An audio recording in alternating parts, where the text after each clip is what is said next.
ভালো বিশ্ব সুন্দরী, ভালো রান্না করতে পারে, কোনটা না চাকরি করে, লক্ষ টাকা মাসে বেতন পায়, দুইজন মিলে চাকরি করে 1 লক্ষ টাকার বেতন পায়। আর যখন ফকিরে ভিক্ষায় যায় তখন বলে মাফ করো, খালি মাফ করো। তার মানে টাকা একদিক দিয়ে আসার দিকে চলে যায়, তার বরকত নেই। চিরদিন মনে রাখতে হবে, জাতির সামনে বহু কথা বলেছি, তার একটা বলেছি বরকত ভিন্ন জিনিস, রুজি ভিন্ন জিনিস। বরকত ভিন্ন জিনিস, রুজি ভিন্ন জিনিস। যতই বেতন হোক না কেন, যতই ইনকাম ব্যবসায় হোক, সারাদিনে কোটি টাকা ইনকাম হয়, তবুও দেখা যাবে সন্ধ্যের সময় যে মিল খেলো না, টাকা পয়সার খুব অসুবিধা আর লাগে, কোন দিক দিয়ে যা আসছে আর কোন দিক দিয়ে যাই বুঝতে পারি নাই। তার মানে বরকত নেই।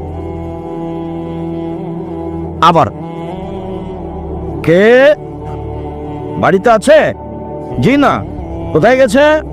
শিকার করতে গেছে। কখন আসবে? সন্ধ্যায়। কি খাও? গোস্তার পানি। কেমন আছো? আলহামদুলিল্লাহ ভালো আছি। আচ্ছা আচ্ছা ঠিক আছে, আসলে সালাম দিও আর চৌকাঠ বহাল রাখতে বলিও। সালাম দিতেই বুঝতে পেরেছেন কেউ এসেছিল। কি খবর? কেউ এসেছিল নাকি? একজন বৃদ্ধ মানুষ এসেছিলেন। কি বললেন? বললেন বাড়িতে আছে। আমি বললাম নেই। কোথায় গেছে? শিকার করতে গেছে। কখন আসবে? সন্ধ্যায়। বললো কেমন আছো? আমি বললাম আলহামদুলিল্লাহ। বললো কি খাও? গোস্তার পানি। আলমানাম আলমাওয়াল্লাম, মানে গোস্তার পানি ছাড়া অন্য কোনো খাদ্য নেই। তারপর কি বললেন? বললেন ঠিক আছে, আসলে সালাম দিও আর চৌকাঠ বহাল রাখতে বলিও।